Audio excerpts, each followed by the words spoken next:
Back before BMW 3 Series became the comfortable grand tour cars that they are, they were once something like this. A nimble little car that you can toss around in corners and was purely made just to have fun. Here we have the 1989 BMW 325iS. This is the E30 body of the BMW 3 Series. Then I'm going to show you around this car and I'm also going to give it a test drive, so stay tuned. I'd like to thank today's video sponsor, Aguila Auto Glass. Need replacement glass for your cherished car? Check out Aguila Auto Glass. With 25 convenient branches across Luzon, Aguila Auto Glass is the Philippines' leading automotive glass company. Starting out in 1952, they have over 68 years of experience in serving the automotive industry and carry the most extensive range of car windshields, bus windshields, and glass-related items. If you need glass, call 863 Glass.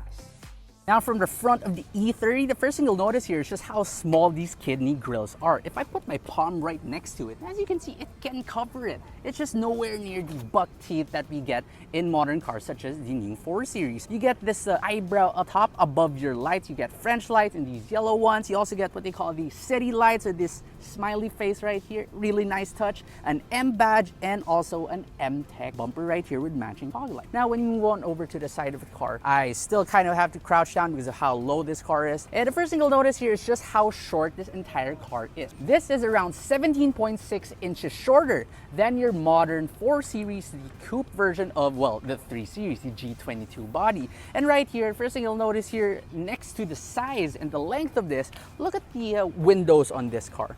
They're about the size of the doors as well in terms of height. It's something that you just don't see in cars nowadays when they're making it a bit more sleek. You don't have that much curves as well. It's like a box on wheels but tailored really well. You get Alpina rims on this one too, wrapped in 205 4/5/16s, and these are 4 holes. If you get the M3 version, you get 5 holes. Then finally you have this nice stripe, this BMW stripe right here, which adds just a little bit more horsepower because of how nice it looks. Here at the back of the E30, first thing you'll see here is that the rear windshield is also rather large. It is rather tall.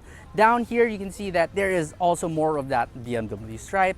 What's odd about this is that today most car spoilers and wings are made out of like carbon fiber. Back then they didn't really have that thing, or they were really expensive. So instead you have an M Tech rubber wing back here, and it's pretty soft, but it feels rather high quality. Down here you have dual exhaust pipes, and the 325iS badge, it is so much larger than the badges today. As you open this trunk up, what you'll notice here is that the plate area doesn't really go up with the trunk. And that way you don't really hit your head, so you can like go deep inside like that. Now for a car this size, this trunk is actually not bad. It is quite big.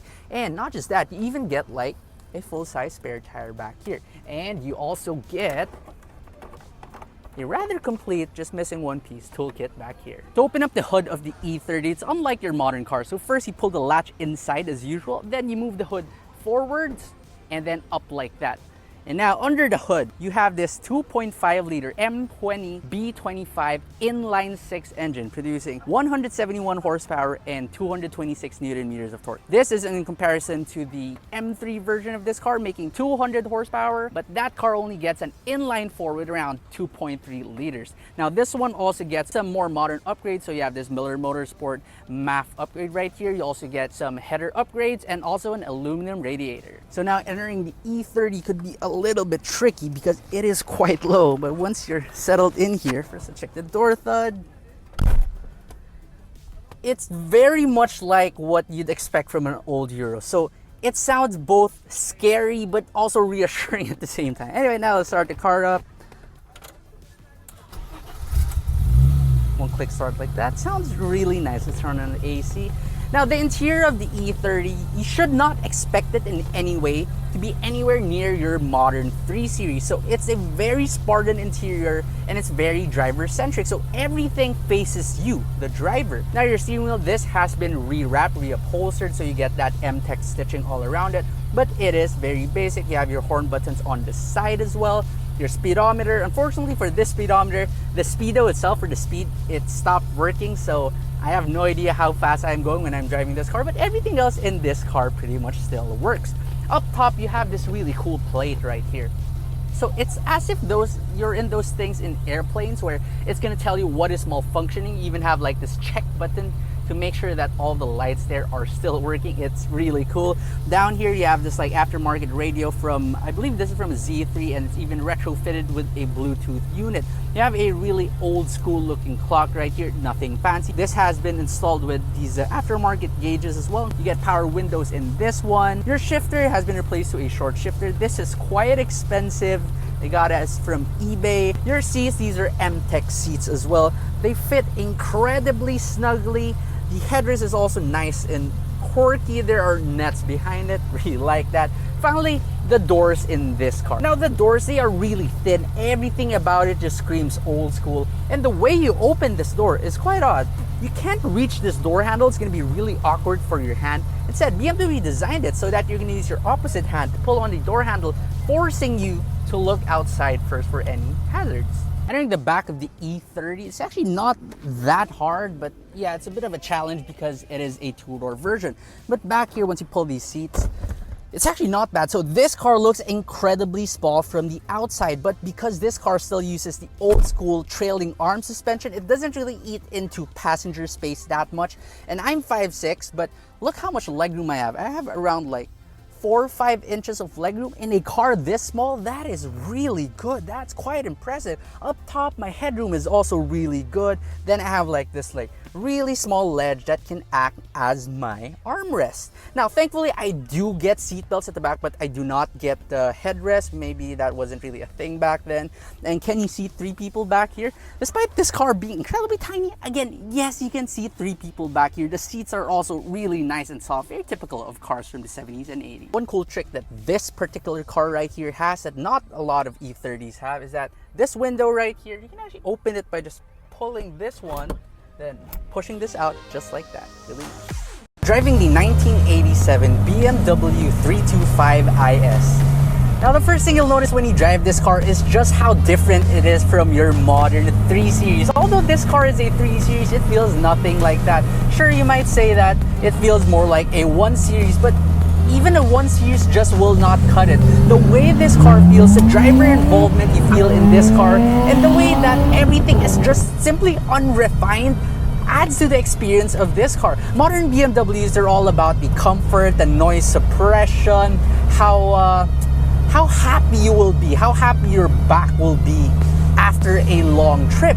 But this car, it's gonna make you happy in the corners. The steering in this car, it feels very direct. You just know that the very moment you point it in a particular direction, it'll go there. Sure, there is still some sort of play in the steering wheel. There's some sort of like dead spot in the middle, but aside from that, it is precise. Don't expect this car to ride well. I mean, sure, I'm talking about the noise and all that, but the suspension of this car as well, it's not uncomfortable. Actually, it's more comfortable than something like a Miata, but you still do feel all of the imperfections of the road. But really, the way we turn this steering wheel, wow, you feel the back part of the car just following the car in every way. It just wants to go. And that's what could kind of be scary with this car because it doesn't have your driver aid. So if you push it a little bit too far, it is a rear-wheel drive car after all, you might spin. Part of the thrill of driving an old car such as this is that you know that you don't have any of those driver aids. So if you mess up, everything is on you. But again, that is part of the thrill because if you die, at least you're gonna die very happy with this one.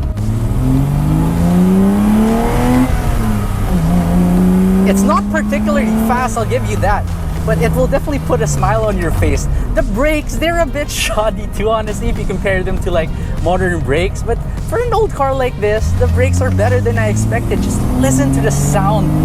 This car is all about the sheer driving pleasure.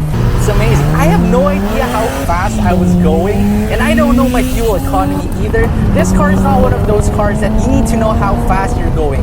The smile on your face will just tell you, okay, I am going pretty fast. And kilometers per liter, forget that. This car is miles per liter. If you're looking for a car that you want to practice in for tracking, well, I have 2 recommendations for you. One is you get an older NA Miata. Those are quite cheap nowadays. But if you want to be a little bit extra, you can consider this car right here. It's not particularly hard to drive. The manual transmission is spot on. I'm not particularly good at driving manuals, but I found this car really easy to drive. I did not stall at all, and I was able to like somehow rev match once in a while. So it's really an easy car to get into. But just because it's easy doesn't mean it's not fun, because this car is just really, really fun.